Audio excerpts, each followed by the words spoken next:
ਸਾਹਿਬ ਜੀ। ਬੈਰਾੜੀ ਮਹਿਲਾ ਚੌਥਾ। ਹਰ ਜਨ ਰਾਮ ਨਾਮ ਗੁਣ ਗਾਵੇ, ਜੇ ਕੋਈ ਨਿੰਦ ਕਰੇ ਹਰ ਜਨ ਕੀ, ਆਪਣਾ ਗੁਣ ਨ ਗਵਾਵੇ। ਹਰ ਜਨ ਰਾਮ ਨਾਮ ਗੁਣ ਗਾਵੇ, ਜੇ ਕੋਈ ਨਿੰਦ ਕਰੇ ਹਰ ਜਨ ਕੀ, ਆਪਣਾ ਗੁਣ ਨ ਗਵਾਵੇ। ਰਹਾਉ ਜੋ ਕਿਛ ਕਰੇ ਸੋ ਆਪੇ ਸੁਆਮੀ, ਹਰਿ ਆਪੇ ਕਾਰ ਕਮਾਵੇ। ਹਰਿ ਆਪੇ ਹੀ ਮਤ ਦੇਵੈ ਸੁਆਮੀ, ਹਰਿ ਆਪੇ ਬੋਲ ਬੁਲਾਵੇ। ਹਰਿ ਆਪੇ ਪੰਚ ਤਤ ਵਿਸਥਾਰਾ, ਵਿੱਚ ਧਾਤੂ ਪੰਚ ਆਪ ਪਾਵੈ। ਜਨ ਨਾਨਕ ਸਤਿਗੁਰ ਮੇਲੇ ਆਪੇ, ਹਰਿ ਆਪੇ ਝਗਰ ਚੁਕਾਵੇ। ਹਰਿ ਆਪੇ ਪੰਚ ਤਤ ਵਿਸਥਾਰਾ, ਵਿੱਚ ਧਾਤੂ ਪੰਚ ਆਪ ਪਾਵੈ।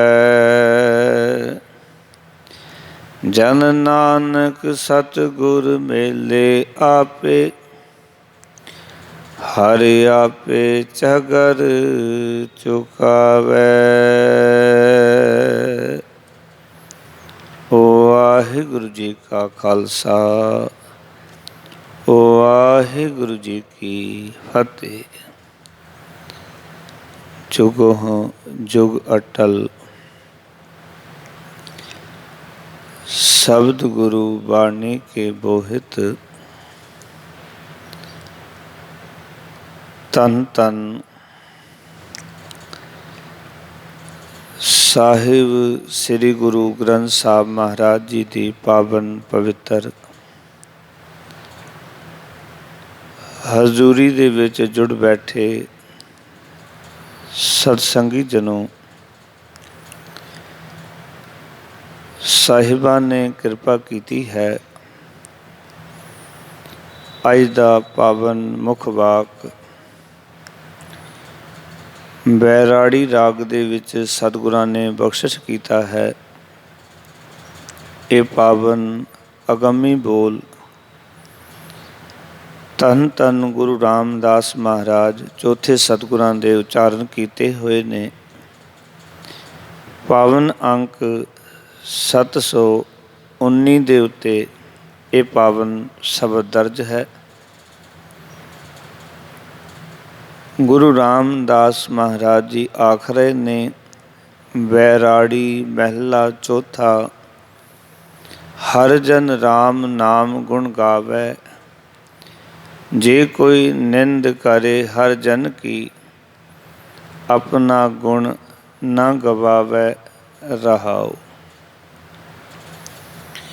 ਆਖਣ ਲੱਗੇ, ਹੇ ਭਾਈ, ਪਰਮੇਸ਼ਰ ਦਾ ਭਗਤ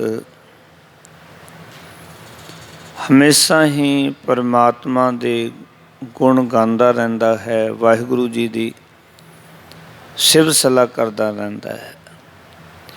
ਜੇ ਕੋਈ ਨਿੰਦ ਕਰੇ ਹਰ ਜਨ ਕੀ, ਆਪਣਾ ਗੁਣ ਨਾ ਗਵਾਵੇ। ਜੇ ਕੋਈ ਮਨੁੱਖ ਹਰੀ ਦੇ ਭਗਤ ਦੀ ਨਿੰਦਾ ਕਰਦਾ ਹੈ ਤੇ ਸਾਹਿਬ ਜੀ ਕਹਿਣ ਲੱਗੇ, ਉਹ ਮਨੁੱਖ ਆਪਣੇ ਸੁਭਾਵ ਨੂੰ ਨਹੀਂ ਤਿਆਗਦਾ। आओ कि जो बंदगी करन वाला सुभाव है, भगती वाला सुभाव है, उसनों कभी छड़ता नहीं है। कबीर साहब जी ने भी अपनी रचना ते पावन वाक कीते, कबीर संत ना छाड़ै संतई, कोटिक मिलै असंत। भगत कबीर साहब भी आखते हैं कि जिहड़ा असल विच संत है, भगत है, वो अपनी भगती नहीं छड्डदा, भावें उन्होंने करोड़ां असंत क्यों ना मिल जाण। करोड़ां संत भावें उन्होंने माड़ा आखन, उसकी निंदा करन, उहदे नाल माड़ा व्यवहार करन, माड़े तरीके नाल वरतन, पर वो अपना भगती वाला सुभाव जिहड़ा त्यागदा नहीं। असल विच भगत भी वही है जिहड़ा कि अपनी भगती च लग्या होया, जिसने अपने मनोरथ नूं मिथ लिया कि मेरा मनोरथ है संसार दे विच भगती करना, अकाल पुरख वाहिगुरू दे गुण गाउने।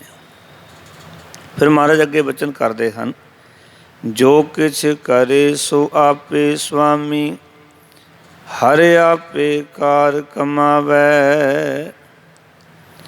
परमात्मा दे भगत नूं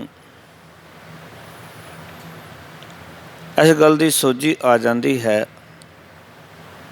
कि जे कोई मनुख निंदा कर रहा है तो उसकी परवाह नहीं करता, तो अपने गुण नूं गवाउंदा नहीं, क्योंकि ये गल समझ आ गई है कि जो कुछ जीव कर रहे हैं वो परमात्मा आप ही जीवां विच बैठ के जीवां पासों करा रहा है, आपे ही मालक प्रभु सारे काम करवाउंदा है।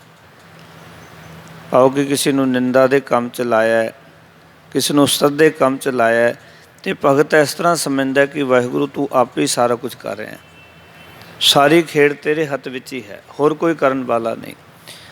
हर आपे ही मत देवै स्वामी, हर आपे बोल बुलावै। हरि परमात्मा आपे ही जीवां नूं मत दिंदा है। हरि परमात्मा आप ही जीवां दे अंदर बोल रहे है, सतगुरु आख रहे ने, ते आप ही जीवां नूं बोलण दी प्रेरणा दे रहे है। वो अकाल पुरख वाहिगुरू आप ही ये सारा कुछ कर रहा है। फिर कहन लगे, हर आपे पंच तत्त विस्तारा, विच धातु पंच आप पावै।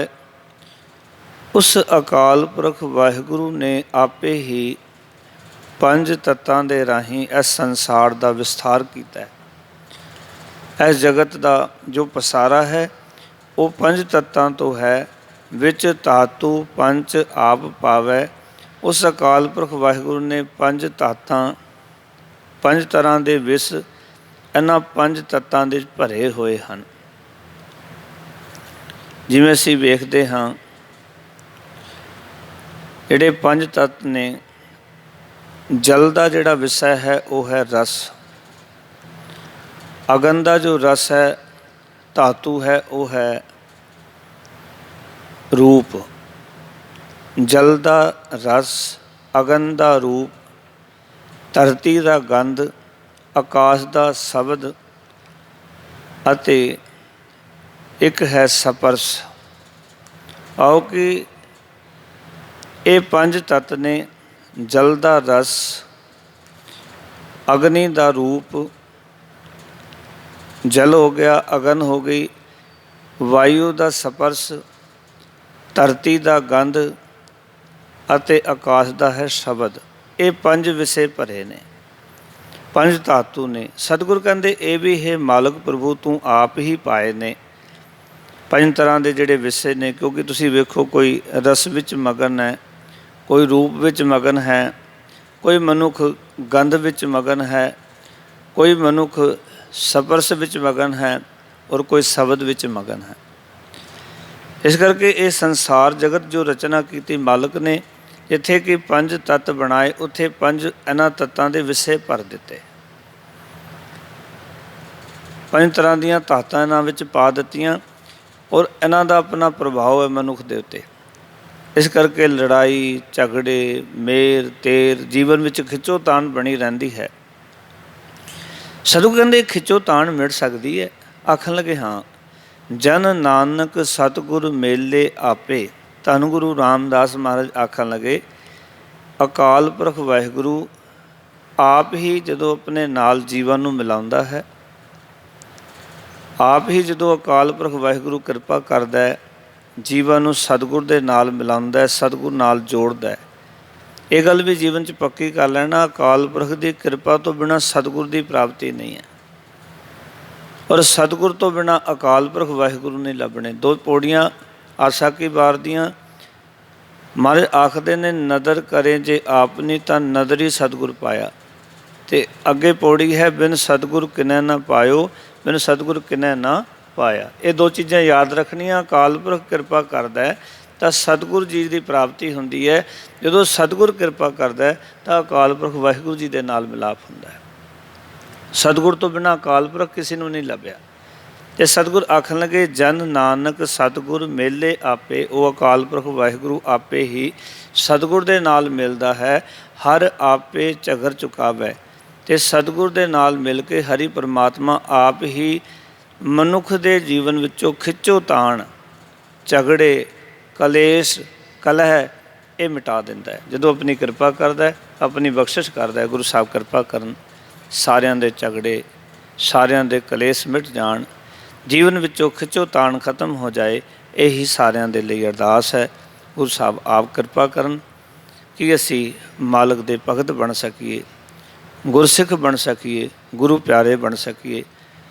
ਔਰ ਗੁਰੂ ਪਿਆਰਾ ਜਿਹੜਾ ਹੈ ਉਹ ਸੰਸਾਰ ਵਿੱਚ ਰਹਿੰਦੇ ਹੋਏ ਇਸ ਤਰ੍ਹਾਂ ਰਹਿੰਦਾ ਜਿਵੇਂ ਧੰਨ ਗੁਰੂ ਰਾਮਦਾਸ ਦੇ ਬਚਨ ਦੇਵਗੰਧਾਰੀ ਰਾਗ ਦੇ ਵਿੱਚ ਨੇ ਕਿ ਅਬ ਹਮ ਚੱਲੀ ਠਾਕੁਰ ਪੈ ਹਾਰ, ਜਬ ਹਮ ਸਰਨ ਪ੍ਰਭੂ ਕੀ ਆਈ, ਰਾਖ ਪ੍ਰਭੂ ਭਾਵੇਂ ਮਾਰ, ਲੋਕਨ ਕੀ ਚਤਰਾਈ ਉਪਮਾ ਤੇ ਵੈਸੰਤਰ ਜਾਰ, ਕੋਈ ਭਲਾ ਕਹੋ ਭਾਵੇਂ ਬੁਰਾ ਕਹੋ, ਹਮ ਤਨ ਦਿਓ ਹੈ ਠਹਾਰ। ਆਪਣਾ ਤਨ ਗੁਰੂ ਅੱਗੇ ਅਰਪਣ ਕਰੀਏ। ਇਤਨੇ ਵਚਨ